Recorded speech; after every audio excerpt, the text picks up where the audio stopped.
الارضيات احنا عملنا هنا بورسلين 80 في 160 بورسلين هندي مستورد. هنا عندي الوزره.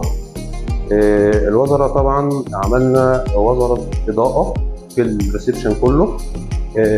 هنا بالتحديد الجزء ده كان شقه لوحده وفوق كان شقه.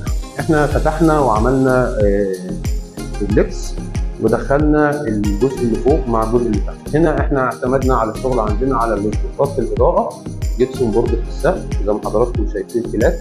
الاضاءه زي ما حضراتكم شايفينها بالتوزيع والتنصيب بتاعها.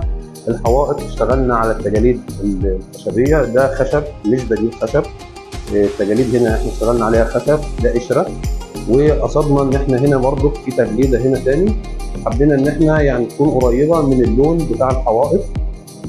في نفس الوقت احنا البانوهات عندنا عملناها خشب ارو مش بيوتك ولا جبس، لا احنا عملناها خشب. عندي هنا طبعا البلكونه احنا عملنا شاترز للبلكونه منع للصوت وللاتربه. طبعا الريسبشن هنا عندي فيه قطعتين.